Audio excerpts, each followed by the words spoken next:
Y bueno, quiero platicarles que el último mes en mi vida ha sido un mes de ajustes. Ustedes saben perfectamente que el 5 de junio de este año nació mi hijo Mateo. Gloria a Dios por eso, ¿verdad? Increíble, es una experiencia increíble. No he dormido nada, así que si me medio trago de repente es por eso, pero la verdad es que ha sido extraordinario. Mateo es un niño maravilloso, se porta muy bien, pues llora cuando tiene que llorar y todo ese asunto, nos orina cuando nos tiene que orinar. Bueno, ese es otro asunto, ya me estoy desahogando, ¿verdad? El punto es que este mes ha sido un mes de muchos ajustes y como que pues de alguna forma nuestra dinámica ha sido distinta. Sobre todo los primeros días, pues hemos intentado poder tratar de normalizar nuestro ritmo de vida, y la verdad es que ha sido un poco retador, no quiero decir difícil porque a final de cuentas lo hacemos con todo el corazón, pero ha sido retador, ha sido desafiante, y me acuerdo perfectamente que los primeros días, que eran los días donde Mateo dormía un poquito más, donde Mateo dormía más, pero dependía, bueno, y todavía, pero dependía todavía más de nosotros, ¿no? Entonces eran tiempos donde de repente en esos ratitos donde Mateo se dormía, Mateo descansaba, teníamos ahí como que ciertos tiempos libres, incluso yo tomé unos días para poder estar ahí con mi esposa y con mi hijo y todo.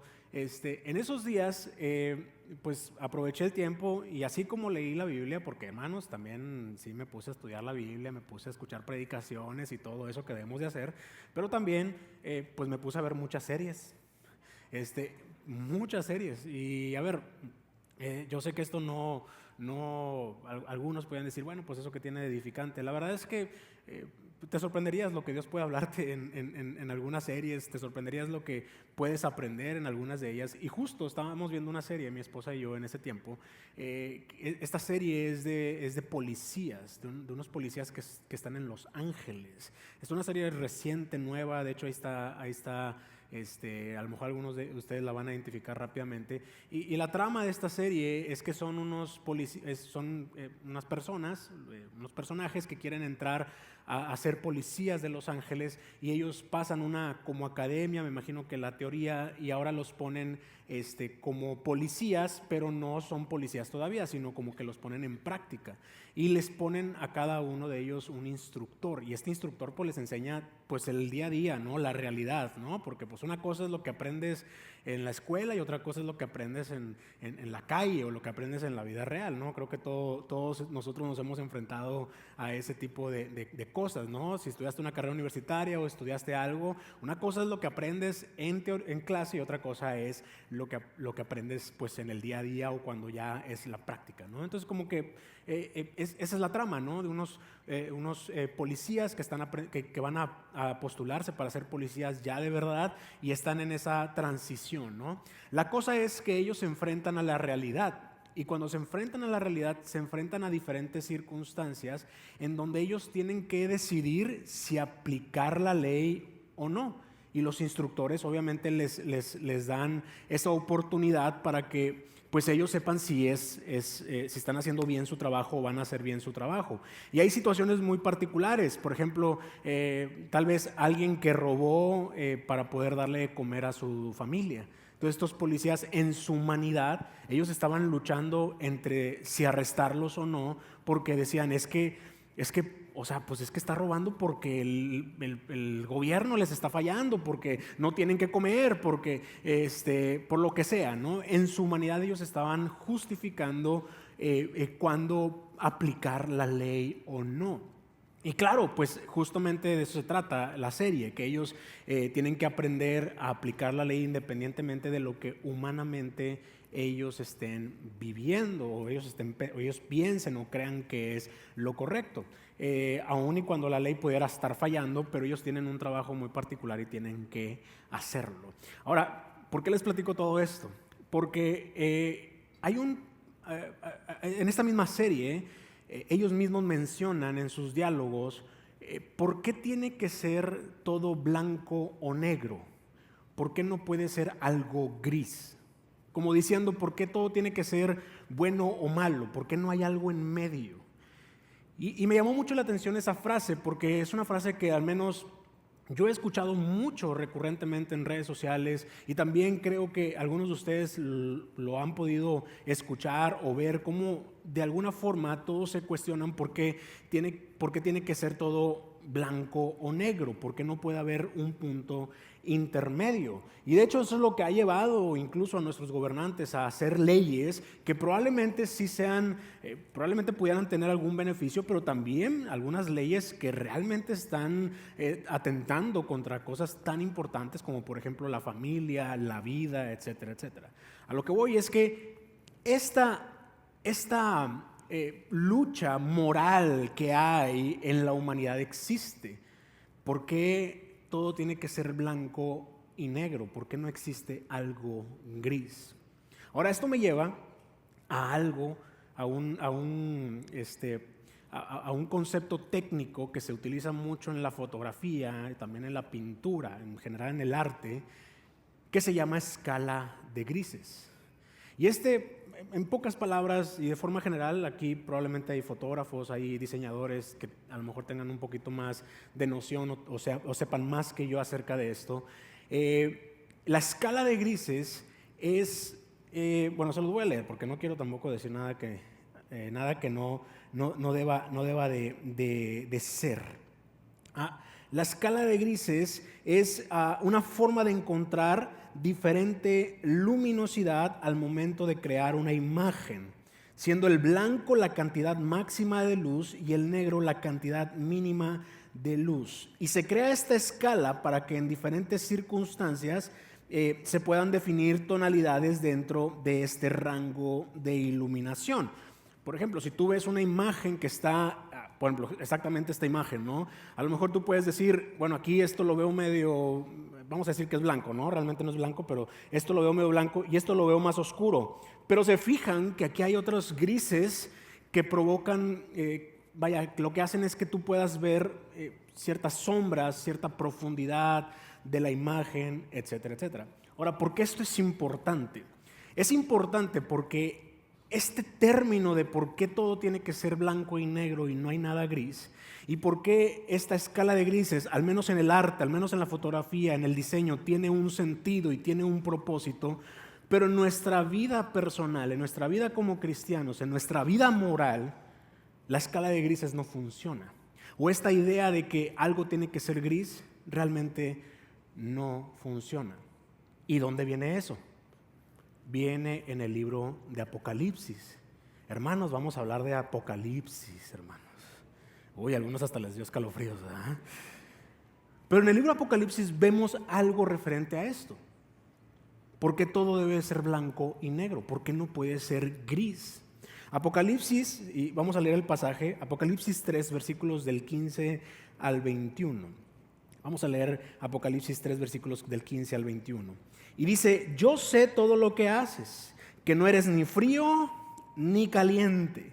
¿Cómo quisiera que fueras lo uno o lo otro? Pero ya que eres tibio, ni frío ni caliente, te escupiré de mi boca. Ay, qué agresivo Dios, ¿verdad? Qué fea, o sea, suena como muy feo ese diálogo, ¿no? Hasta uno pensaría que no viene en la Biblia ese tipo de palabras, pero así lo dice. Es más, en otras versiones dice, te voy a vomitar. Aquí lo dice bien bonito, te escupiré de mi boca. Una escupidita. No, en otras versiones te dice que te va a vomitar. Ay, qué agresivo esto, ¿no?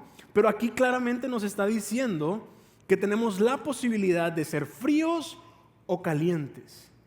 Que para Dios, para los estándares morales, para los estándares espirituales de Dios, es mejor que seas frío o caliente, pero que no seas tibio.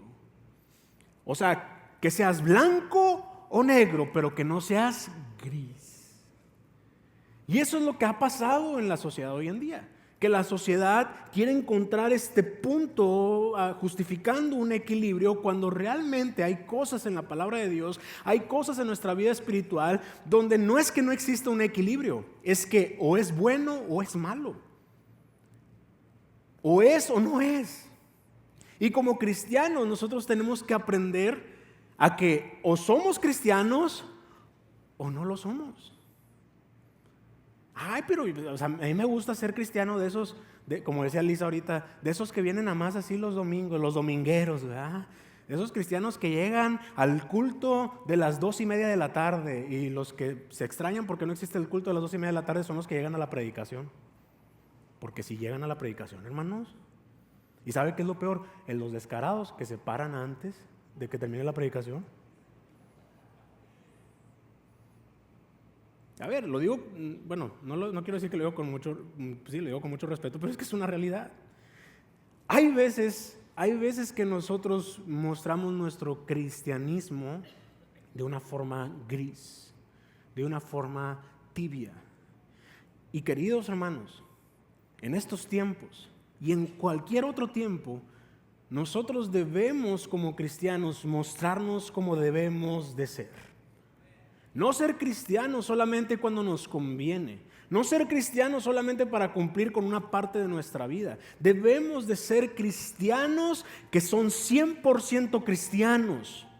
No cristianos que son al 50 o al 60. Cristianos que son al 100%.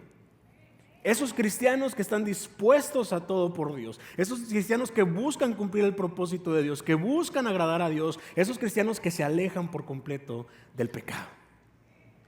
Debemos de ser cristianos.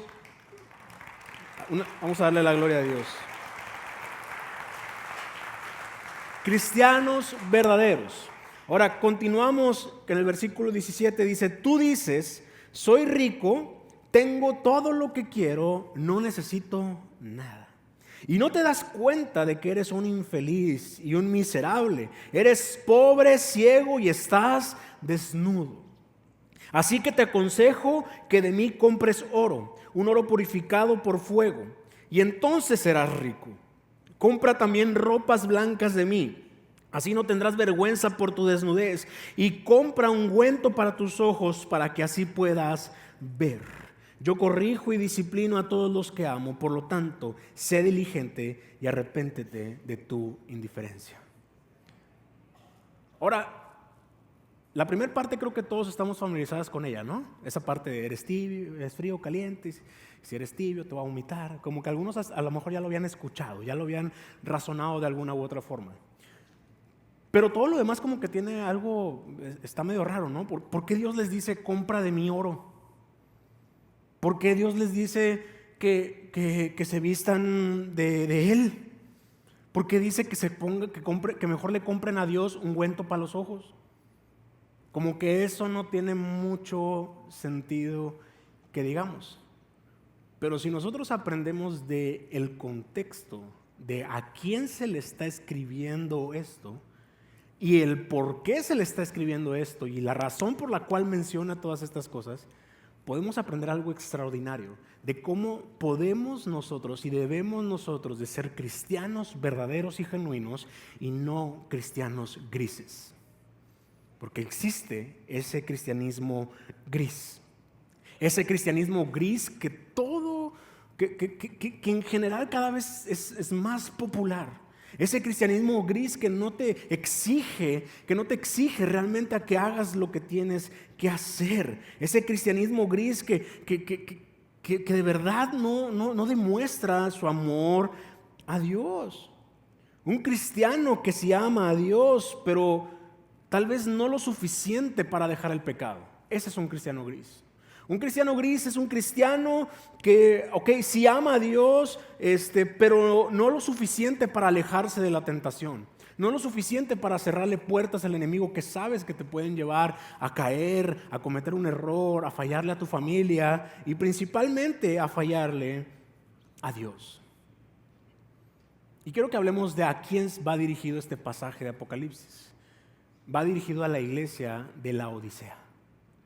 La Odisea todo junto. Yo pensé que era separado la Odisea, ¿no? Qué padre una iglesia que se llame así, ¿no? ¿A dónde vas? A la Odisea. Como que suena místico y misterioso, ¿verdad? Esa es la iglesia de la Odisea. Esta es una de las iglesias a las que se le habla en Apocalipsis. Es una iglesia importante. Una iglesia que tiene un mensaje profético. Una iglesia que tiene un mensaje bastante importante para nosotros en los últimos tiempos y en cualquier tiempo. Y es este mensaje de ser personas verdaderas, de ser cristianos verdaderos. Ahora, ¿qué tiene esta iglesia de la Odisea? Quiero decirte algunas peculiaridades acerca de la iglesia de la Odisea. Primero que nada, la iglesia de la Odisea se encontraba en el valle de Lico.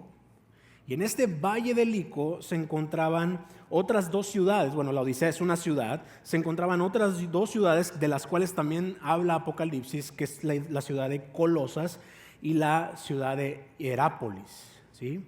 Colosas y Hierápolis. Evidentemente el libro de Colosenses va dirigido a la iglesia de Colosas. Y Hierápolis, pues quién sabe cuál fue el que le escribió, pero bueno, están esas tres ciudades como en un triángulo. Y ese valle están las tres ubicadas. Ahora, desde la posición geográfica de la iglesia de la Odisea, hagan de cuenta que la iglesia de Colosas estaba cerca de aguas que eran frías, ¿sí? De aguas que eran frías, aguas heladas. Y el agua fría pues tenía ciertas propiedades o ciertos beneficios de las cuales la ciudad de Colosas podrían ellos o aprovechaban, pues imagino las propiedades del agua fría.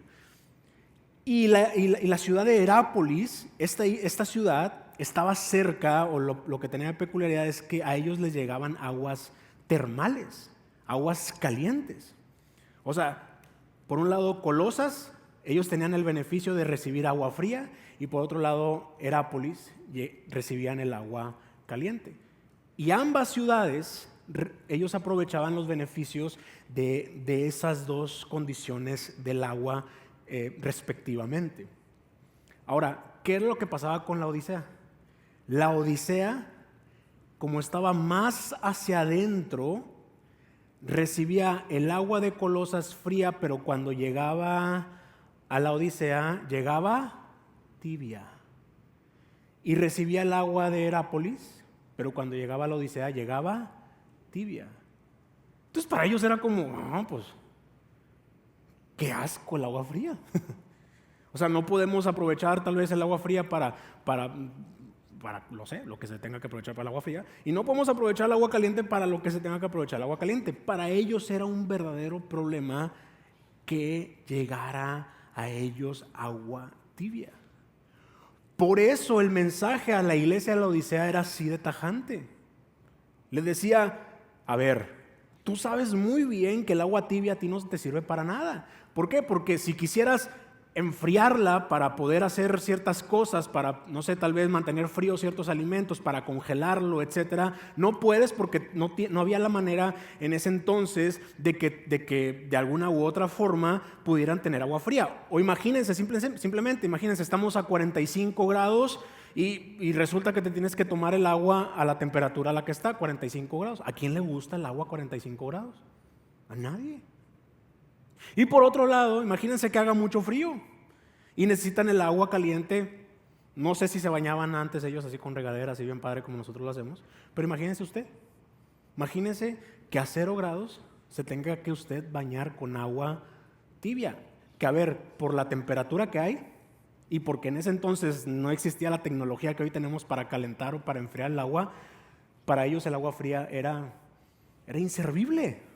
No podían hacer muchas de las cosas que ellos querían, y ellos sabían perfectamente lo que significaba ser tibio. Para ellos ser tibio, al menos desde ese punto de vista cultural era algo aberrante, era algo que no podían soportar, algo con lo que luchaban día a día. Y por eso es así de claro el mensaje. Les está diciendo, o eres frío o eres caliente. Pero si eres tibio, no sirves de mucho. Qué fuerte mensaje, ¿no?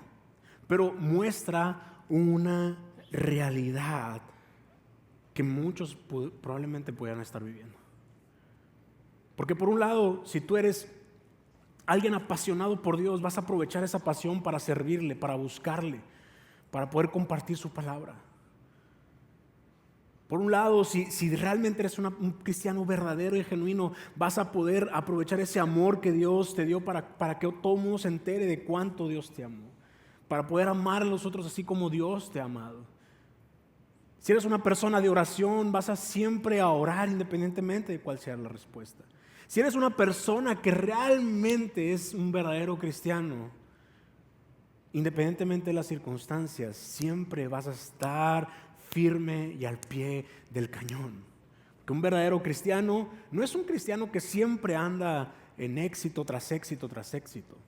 Porque, a ver, déjenme aclararles algo. A lo mejor hemos caído en el error de mostrar un cristiano como sí, éxito tras éxito tras éxito.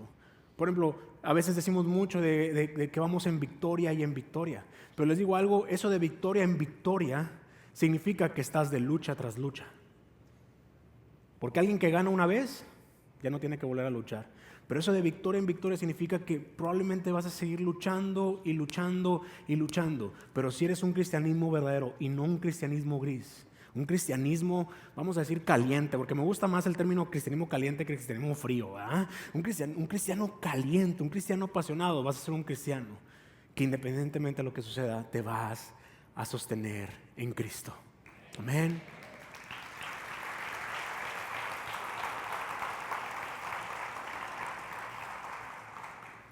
Ahora, esta onda del oro, del ungüento en los ojos, ¿eso qué tiene que ver?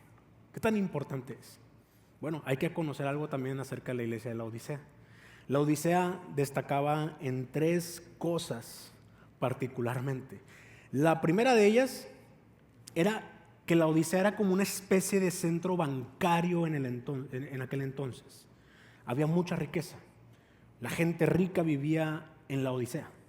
Había mucho dinero, ellos trabajaban mucho, ellos emprendían mucho, era como una forma, todo el dinero pasaba por la Odisea de esa zona. Entonces la Odisea era una ciudad, era una ciudad que se destacaba por tener muchas riquezas, o eran muy prósperos. Lo segundo, también la Odisea se caracterizaba porque ellos producían un tipo de lana con la que hacían textiles, y era como de muy buena calidad. Esto que se lo estoy diciendo es verdad, hermano. No crean que me lo inventé. Se lo pregunté a ChatGPT y fue lo que me dijo. Ahí está en internet. Hay muchos libros y teólogos que hablan acerca de esto, y es interesantísimo esto, ¿no? Pero ellos históricamente tenían esta lana que pues ellos vestían bien porque ellos producían una lana buena, un tipo de lana muy buena. Y lo tercero por lo cual ellos destacaban es que ellos tenían ahí en la Odisea, tenían una escuela, como una especie de escuela de medicina, donde ellos crearon ahí una pomada importante para los ojos. ¿Qué cosas, verdad? Uno pensaría que en aquellos entonces nada más así se la pasaban arreando borregos y cosas de esas, pero no. O sea, en ese entonces ya había ciencia, ya habían científicos, y con lo que podían ellos creaban este tipo de cosas. Ahora, ¿por qué menciono esto? Porque Apocalipsis lo menciona. Apocalipsis hace referencia a estas 3 cosas. Les dicen, primero les reprocha que ellos creen que tienen todo lo que quieren, después les reprocha después les dicen, que habla de la desnudez, y también después en el mismo pasaje que acabamos de leer le dice que compren mejor el ungüento para los ojos que Dios vende o que Dios da. Por eso para ellos era completamente entendible lo que les estaba diciendo. Es como si a nosotros, aquí en Monterrey, imagínense una profecía de Apocalipsis para los regios, que nos dijera Dios, o sé tigre, porque si eres rayado te voy a vomitar. Imagínate algo así, ¿no? O sea, imagínense algo así como a cosas muy peculiares, ¿no? Como, oye, pues algo así como la carne asada, ¿no? Pues ya no compres carne aquí, mejor cómprame la carne a mí, porque la carne que yo hago es mejor. Algo así, ¿no? O imagínense algo así como, pues no sé, algo muy característico de Monterrey, cosas muy peculiares, el cabrito, por ejemplo. Bueno, ya no consigas el cabrito de este lado, mejor tráeme el cabrito de este lado. Haz de cuenta que eso es lo que estaba haciendo el profeta para la iglesia de la Odisea. Y estas 3 cosas nos enseñan algo muy importante. Si nosotros queremos aprender acerca de eso, podemos aprender 3 cosas muy particulares de cómo no ser un cristiano gris o un cristiano tibio. Y la primera de ellas, de la cual nosotros podemos aprender, es que a un cristiano gris lo destruyen sus deseos. A un cristiano gris lo destruyen sus deseos. Ahora, una de las cosas que enorgullecía a la Odisea es que tenían mucho dinero. Ellos creían que no necesitaban nada, que no tenían necesidad por lo que ellos mismos habían generado. De hecho, textualmente lo dice Apocalipsis. Ellos dicen, soy rico, tengo todo lo que quiero. Y es que ahí es donde está el problema. Que a veces nosotros creemos que tenemos todo lo que deseamos, o que lo importante es conseguir todo lo que deseamos. Eso es lo que la sociedad vende, que consigas lo que tú quieres, lo que tú deseas. ¿Y por qué eso es un problema? Eso es un problema porque eso hace que el orgullo crezca. Eso hace que el orgullo florezca de una forma terrible en nuestra vida. Y quiero decirte esto: no cometas el error de pensar que eres pleno cuando tienes lo que quieres y no lo que necesitas. Porque ahí es donde está el problema. Cuando conseguimos lo que queremos, nos desenfocamos de lo que necesitamos. Cuando conseguimos lo que deseamos o ponemos nuestra mirada en lo que deseamos y lo conseguimos, nos olvidamos de que también somos necesitados, de que también tenemos una necesidad. Cuando logramos, incluso siendo cristianos, y logramos que Dios haga un milagro en nuestra vida, si nosotros nos enfocamos solo en el milagro, solo en lo que Dios puede hacer, lo cual no está mal, lo cual nosotros tenemos que tener la fe suficiente para creer que Dios puede hacer cualquier cosa. Pero si nos enfocamos en eso, el problema es que pensamos que la plenitud está en recibir lo que deseamos y lo que queremos, y realmente está en cuando Dios suple lo que nosotros necesitamos. Es por eso que hay oraciones que han sido contestadas de parte de Dios que probablemente tú pienses que no han sido contestadas de parte de Dios, porque Dios no contestó como tú querías, Él contestó como tú necesitabas. Y piensas que Dios no te respondió. No, sí te respondió, pero no como tú querías, sino como tú necesitabas. Y hay veces que Dios te dice, tú le dices a Dios, Dios, por favor, prospérame, y de repente, pum, te despiden del trabajo. Ah, caray, ¿no era como que todo lo contrario, Dios? ¿No debería suceder todo lo contrario? Pero es que ese proceso por el cual te despidieron probablemente era necesario para algo extraordinario que Dios tenía para ti.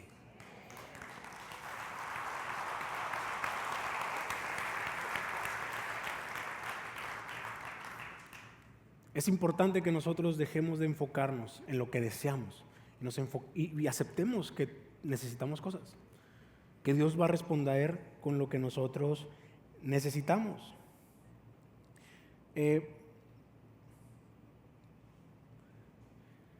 Hay que aprender a diferenciar en eso, ¿no? Entre todo lo que tú quieres contra todo lo que tú necesitas. Y ojo con esto: el enemigo te tienta con lo que deseas, pero Dios te conquista con lo que necesitas. Y esto es sumamente importante, porque si tú pones tu mirada en lo que deseas y en lo que quieres, para el enemigo eres un blanco fácil. Va a decir, no, este con que el policía le pida para unos chescos, mira, cae. No, mira, nada más que la secretaria se ponga minifalda, con eso tiene. No, con que le digas, mira, haz esto así medio chuequito y reporta que compraste esto, pero tú te quedas con esto y yo con esto y realmente te vendo esto. Porque estás enfocado en lo que quieres. Por eso el enemigo te tienta. Pero la diferencia tan grande con Dios es que Él, cuando nos da lo que necesitamos, Él conquista nuestro corazón. Él conquista nuestro espíritu. Él nos atrae y Él nos afirma en lo que nosotros creemos.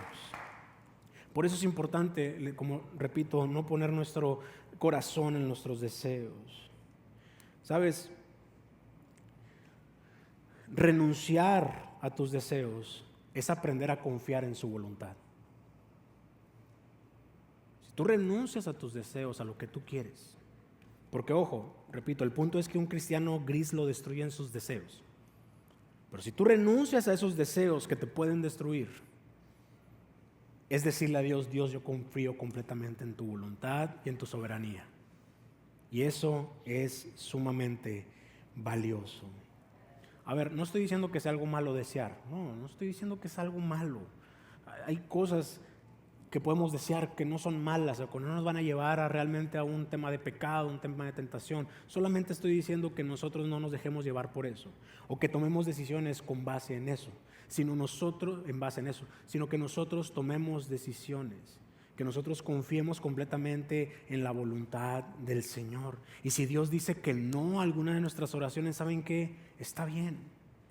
No nos afanemos. ¿Sabes qué pasa? Y quiero decirles algo muy de mi corazón, algo que he reflexionado mucho con Dios en estos últimos días, que a veces nosotros vemos en redes sociales, sí, cómo milagros suceden, cómo cosas extraordinarias suceden, y a veces nos afanamos, porque yo honestamente me afané de que es que yo quiero verlo, yo quiero sentirlo, yo quiero también que pase eso. Y yo ya les he platicado muchas veces que no precisamente mi vida es o mi testimonio no es como que yo les pueda decir, no, pues sí, Dios a lo mejor hizo un milagro tan rimbombante como a lo mejor otros, de que lo sanó de cáncer o de eso. Mis testimonios son más de aprender en el proceso, o lo que Dios me ha enseñado es más aprender en el proceso. Y les digo algo, a mí de repente como que me afanaba, y creo que a lo mejor a muchos de ustedes les ha pasado eso, donde te afanas y dices, es que ¿por qué? ¿Será que estoy yendo a la iglesia equivocada? Mejor voy a la iglesia donde sí están sucediendo los milagros. O le escribo al pastor, o que ore por mí el pastor, que sí puede hacer milagros y que tiene esta unción de sanidad. Y ¿sabes qué? Lo puedes hacer. ¿Y sabes qué? Puede funcionar. O sea, no estoy diciendo que no funcione. El problema es que a veces nosotros estamos tan afanados en todo eso, estamos afanados en eso, que nos olvidamos de que Dios también tiene una voluntad para nosotros, que Dios también es soberano y que Dios también dice que no, y que Dios también puede decirnos que no a algo que nosotros podemos clamarle y que tal vez pueda ser una verdadera necesidad. A ver, ahorita decíamos, sí, Dios puede proveerte un carro, puede proveerte una casa, pero a lo mejor Dios te puede decir, ¿sabes qué? No, espérate. Y no sabemos por qué, o no podemos entender por qué, pero lo que sí podemos nosotros es confiar en su voluntad. Y tarde o temprano, ese no va a tener una razón. Y ese no, te vas a dar cuenta de que lo mejor que te pudo haber pasado es que Dios te haya dicho que no. Yo le pedí a Dios que resucitara mi primer bebé que perdimos. Yo le pedí a Dios, se lo pedí así con fuerzas, con ganas. Y todavía más dramático en la regadera, así con el agua cayendo. Así. Yo le dije a Dios, por favor, resucita a mi bebé. Yo sé que tú puedes resucitar a mi bebé, yo sé que tú lo puedes hacer. Pero adivinen qué, Dios dijo que no.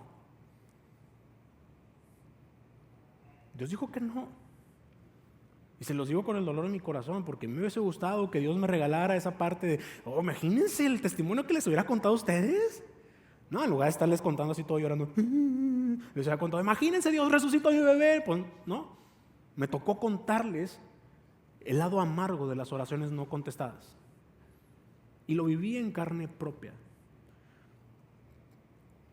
Pero cuando vi a mi bebé, Mateo, y todo el proceso que hemos pasado como pareja, y todo el proceso que mi esposa ha pasado de sanidad, porque mi esposa pasó por un tema que ella ya les platicó lo que pasó en su útero y todo eso. Cuando veo todo eso, yo estoy aquí parado diciéndoles que lo mejor que pudo haber pasado es que Dios en ese momento me dijera que no.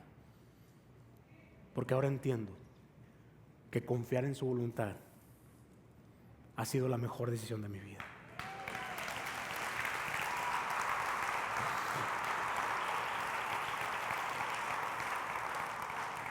Y ahí es donde demostramos que no vivimos en un cristianismo gris. Que un cristiano gris se deja llevar por esa parte de, es que no me dio nada, no, pues me agüito porque no me dio nada, no, pues dejo de creer porque no me dio nada, dejo de diezmar, dejo de hacer todo esto que sé que debo de hacer, dejo de leer la Biblia, dejo de buscar a Dios. No, un cristiano verdadero y genuino dice, ok, esta vez no funcionó, pero yo sé que pronto voy a ver la gloria de Dios. Yo sé que pronto voy a ver ese milagro de alguna u otra forma. Yo sé que Dios de alguna u otra forma va a contestar esa oración, pero si Dios dijera un rotundo no, es porque Él tiene un plan mucho mejor para nuestras vidas. Por eso no hay que dejarnos guiar por lo que deseamos. Repito, no es malo desear, solamente que ese no sea nuestro enfoque, sino que nuestro enfoque sea Cristo y su voluntad. Amén.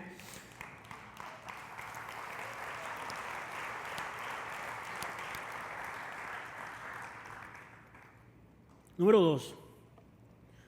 A un cristiano gris lo persigue su vergüenza. Primero vimos que un cristiano gris se deja llevar por los deseos o lo destruyen sus deseos. ¿Qué es lo que estaba pasando con la iglesia de la Odisea? Lo que deseaban, lo que tenían, para ellos era como el orgullo. Y resulta que los estaba destruyendo. Pero a un cristiano gris también lo persigue su vergüenza. Ahora, aquí es donde tiene sentido el por qué mencionamos que la Odisea, la ciudad de la Odisea, era una ciudad que producía un tipo de lana muy fina, donde ellos se sentían como orgullosos de producir un textil que era bastante fino y valioso. Era como una especie de símbolo de estatus incluso, porque los banqueros, la gente rica se vestía con eso. Ahora, la ropa siempre hace referencia a cubrir la vergüenza, a cubrir la desnudez. Obviamente, si alguien, si de alguna forma, es más, lo vemos en el mismo Génesis, ¿sí? Cuando Adán y Eva estaban desnudos, y ellos cuando pecan se dan cuenta de que estaban desnudos. Y dice la Biblia que les causó vergüenza y se cubrieron. Y creo que es simplemente sentido común. Nadie va a andar desnudo porque causa vergüenza. Ahora yo sé que hoy en día hay cada loco que de repente hacen las marchas y hacen cada tontería, pero el status quo o el sentido común de todos es que la desnudez causa pues vergüenza. Lo mejor siempre es estar bien vestidos, ¿no? Ahora, la cosa de todo esto es que el pecado, una de las consecuencias más graves del pecado es la vergüenza. El pecado provoca vergüenza. El pecado es lo que provoca vergüenza. Es lo que nos enseña Adán y Eva. En el momento de pecar, automáticamente lo que ellos sintieron fue vergüenza. Y el enemigo ha logrado que nosotros disfracemos esa vergüenza que provoca el pecado con el orgullo. Lo ha logrado de alguna u otra forma. Hay gente que se siente orgullosa del pecado. Hay gente que se siente orgullosa de su pecado. Así le llaman al día cuando hacen la celebración, el orgullo, ¿sí? Porque eso es lo que el enemigo ha logrado. Que nosotros nos sintamos muy bien. No, sí. ¿Has conocido a estas personas que hasta te lo dicen? Oye, eres un borracho. Oye, tienes problemas con el alcohol. Y tú dices, sí. Y mira, puedo tomarme más. Y hasta te lo dicen con mucho orgullo. Es más, hay gente que hasta les da orgullo dejar a su familia. Hay gente que se siente orgullosa de eso, que lo ve como un logro.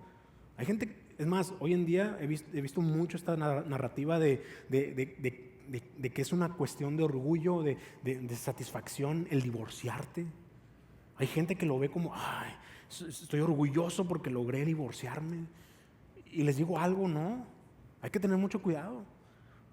Porque el enemigo es lo que quiere, que nosotros disfracemos la vergüenza del pecado con orgullo. Y algunos van a decir, bueno, entonces, ¿qué quieres? ¿Que viva siempre en vergüenza? No, porque a un cristiano verdadero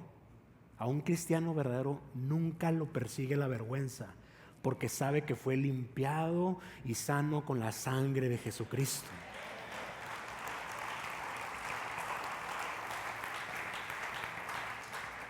No necesitas otra cosa, no necesitas justificar tus acciones.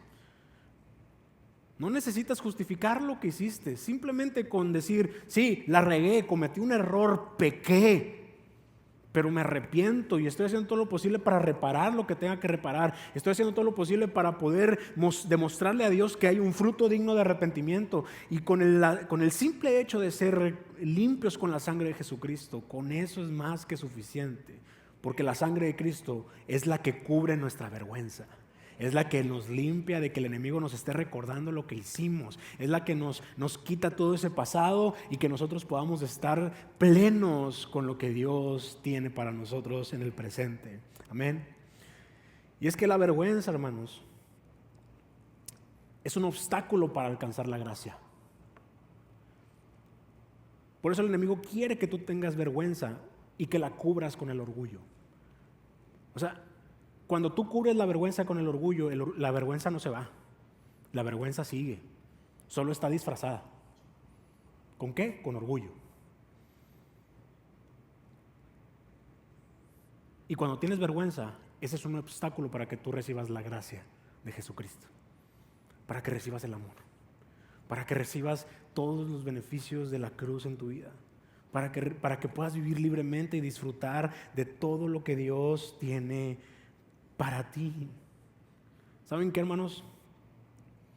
Un cristiano verdadero sí tiene vergüenza. Mira al que está a tu lado, tienes vergüenza. No le digas eso.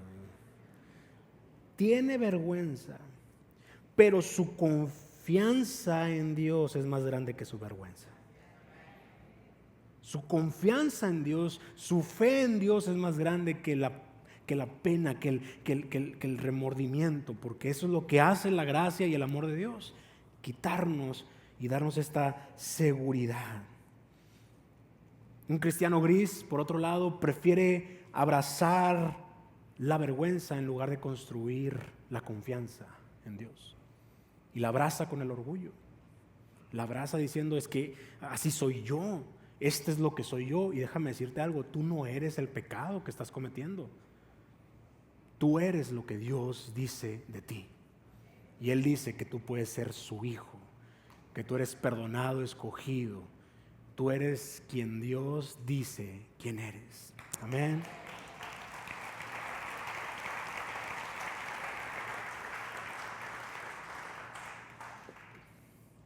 Cuando entiendes el amor y la gracia del sacrificio de la cruz, la vergüenza no te puede alcanzar. Cuando dejas a un lado el orgullo y aceptas tu condición, la vergüenza no te puede alcanzar. Y ojo con esto. Dios convierte la vergüenza de tu pasado en la gracia del presente y en la esperanza de tu futuro. Si tú te atreves a ser un cristiano verdadero, la gracia quitará la vergüenza y te dará una esperanza para el futuro venidero. Amén. Número 3. Ya vimos que un cristiano gris lo destruyen sus deseos. Un cristiano gris lo persigue la vergüenza. Y número 3, por último, un cristiano gris lo ciega su incredulidad. No lo deja ver. Y aquí es donde tiene sentido el por qué Dios le dice, cómprame miel ungüento de la vista. Tiene mucho sentido aquí. Antes de leerlo, antes de conocer el contexto, pues como que no tiene tanto sentido, pero aquí tiene mucho sentido. ¿Por qué les dice eso? Como les decía, la iglesia de la Odisea había creado una pomada para los ojos y como que eso era como el orgullo, ¿no? Imagínense eso, o sea, que digas, no, aquí en Monterrey se hizo una pomada que te quita las quemazones de la carnita asada. Imagínense eso, te sientes orgulloso, ¿no? ¿Les ha pasado que en conversaciones, de repente, bueno, a mí me ha pasado porque tenemos la oportunidad de convivir con mucha gente de fuera, esto no tiene nada que ver con la predicación, pero bueno, que te sientes orgulloso mucho de tu ciudad y de repente empiezas a decir de que no, en Monterrey tiene el edificio más grande del mundo, y Monterrey tiene la ciudad más rica del mundo, y Monterrey tiene el mejor equipo del mundo, que son los Tigres, amén. El Monterrey, o sea, te das cuenta de que a veces como que presumes, y hay cosas que no son como del todo ciertas, ¿verdad? O sea, ¿cómo sabes que tiene el edificio más grande del mundo? Pues no sabemos, ¿verdad? No hemos ido a otras ciudades como para compararlo, ¿verdad? Pero como que lo decimos con mucho orgullo. Bueno, la Odisea, así, aquí en la Odisea hicimos una pomada para los ojos. Te la pones y puedes ver, a la torre. Te la pones y te restaura la vista. Bueno, ellos se sentían muy orgullosos de eso. Imagínate que Dios les diga a ellos, ya no te pongas ese mugrerito, ponte lo que yo te voy a dar. Imagínate, así de impactante era el mensaje que les estaba diciendo. Ahora, esto yo lo puedo referenciar justamente al tema de la incredulidad. Ellos estaban espiritualmente, aunque físicamente tal vez estaban solucionando un problema de salud con esa pomada, pero espiritualmente ellos estaban viviendo ciegos. Los estaba cegando su incredulidad. No estaban del todo alertas, no estaban viendo por completo todo lo que Dios tenía para ellos. Y yo creo que una de las cosas que la iglesia de la Odisea estaba viviendo, estaba pasando, y que creo que a veces nos puede pasar a nosotros, y es una realidad, pero es más fácil no creer que creer. Es mucho más fácil no creer. ¿Estamos de acuerdo? Como que la incredulidad es una zona de confort, una zona segura. Como decir, prefiero no creer a creer. Prefiero no creer que Dios hace milagros, así si no sucede, pues bueno. Hay gente que prefiere no creer. Ahora, a diferencia de lo que les dije ahorita, yo sí creo que Dios hace milagros. Que Dios no lo haya hecho, o sí lo ha hecho en muchas ocasiones y en muchas cosas, no puedo decir que no, pero no lo haya hecho como yo haya querido, no significa que Él no haga milagros. Él es todopoderoso y lo puede hacer. Pero es más fácil no creer. Es más fácil decir, no, pues enfermedad, ya me dio la enfermedad, no, pues bueno, pues ya de algo me tenía que morir. No, si puedes orar para que Dios te sane, ora y cree en Dios. Ahora, si no te sana porque su voluntad, su soberanía dicta otra cosa, es muy diferente, pero al menos tu fe está puesta en el lugar correcto. Porque aun y cuando no recibas lo que tú quieres, o como tú lo quieres, aun y cuando no lo recibas, el simple hecho de creer le dará propósito a lo que estás viviendo. Le dará propósito a todas las dificultades que tú puedas estar teniendo. Y les digo algo, hermanos, un cristiano gris prefiere no creer. Un cristiano gris prefiere pensar que el pastor se roba los diezmos.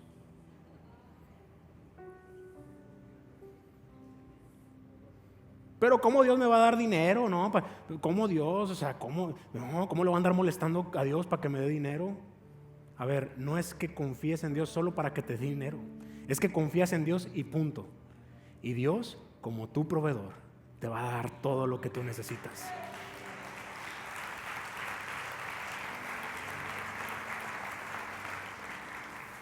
Pero ¿para qué diezmo? ¿Para qué diezmo? No, el diezmo ya. Y como decía la vez pasada, van a encontrar 1 millón de videos y de predicaciones en contra del diezmo. Y los existen. Y los van a ver. A lo mejor ya los han visto.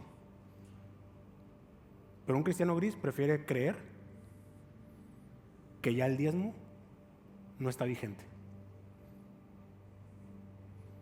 Porque alguien que prioriza a Dios en sus finanzas, y no por el hecho, a ver, no porque quiera manipularlo, yo no sé si ustedes lo hacen o no, yo no sé, no tenemos un registro, no tenemos así como que, este sí diezma, este no sabemos, no lo sabemos.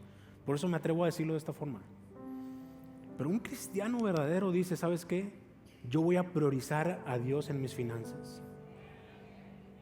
Y les digo algo, no sé ustedes, pero para todo lo que Dios nos da, el 10% no es nada.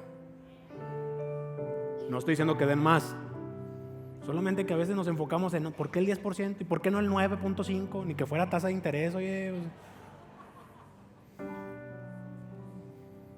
Porque un cristiano verdadero no se enfoca en el dinero. O sea, quiero que sí me entiendan esto, no se enfoca en eso. No se enfoca y no nomás está diciendo, bueno, voy a dar a Dios para que Dios me dé. Y toma, a ver, Dios, te doy 100 para que me regreses 1000. No es así. Simplemente es demostrarle que Dios es más importante que el dinero. Es renunciar a algo que te costó, sí, con tu trabajo, con tus horas, con tu esfuerzo, pero le estás diciendo a Dios, yo a ti te voy a glorificar con lo que me costó. Te voy a adorar con lo que me costó a mí, mi esfuerzo.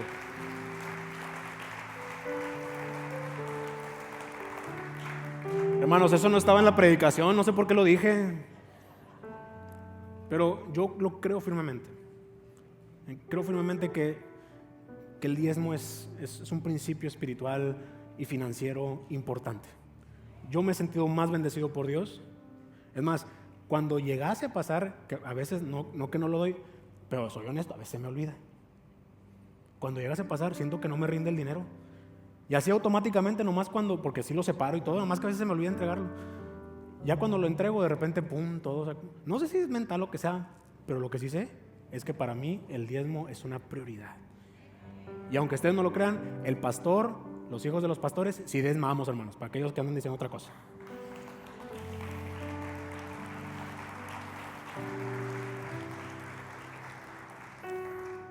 ¿Saben? Un cristiano verdadero ve las cosas de forma distinta. Un cristiano genuino ve el desierto como un proceso y ve los problemas como una oportunidad. Entonces, ese desierto que estás pasando es un proceso de Dios para algo más grande que Dios tiene para tu vida. ¿Amén? Y esos problemas son una oportunidad, ¿para qué? Para que Él se glorifique en tu vida. Amén. ¿Sabes? Tenemos que aprender a ver los problemas con el filtro de la esperanza. Y si vemos las cosas que no son, o sea, que las vemos difíciles, vemos complicadas, que puedan llegar a resolverse, o vemos imposibles, pongámosles el filtro de la esperanza y todo va a cambiar. Yo mismo me ha pasado que problemas en mi trabajo, lo que sea, de repente me ciclo y veo y me frustro y lo que sea, pero de repente simplemente decir: Dios, yo confío en ti, de repente todo se soluciona. Todo se soluciona de una forma increíble. O sea, no te imaginas cuando uno de verdad pone su esperanza en Cristo. Y sabes, esto no es negar la realidad, más bien es visualizar el futuro de tu realidad. Porque si hoy en día tú dices estoy enfermo, en el futuro tú vas a ser una persona sanada. O si a lo mejor Dios se tarda en sanarte, o a lo mejor no llegará a pasar, pero vas a ser una persona que con tu fe vas a contagiar a otros para que conozcan de Cristo.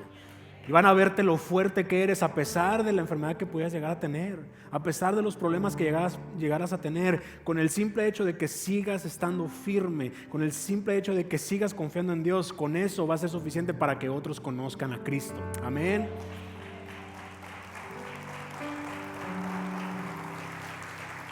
El enemigo prefiere que no creas. Él quiere que no creas. Para él es mejor que no creas. Él está a gusto con que no creas. No creer le da la oportunidad a Él de sembrar en tu corazón y en tu mente pensamiento que no deseas. Y cada problema, hermano, cada situación difícil, cada reto que alcanzar, incluso cada sueño, vienen con la tentación de no creer. Todo recae en esa tentación de no creer.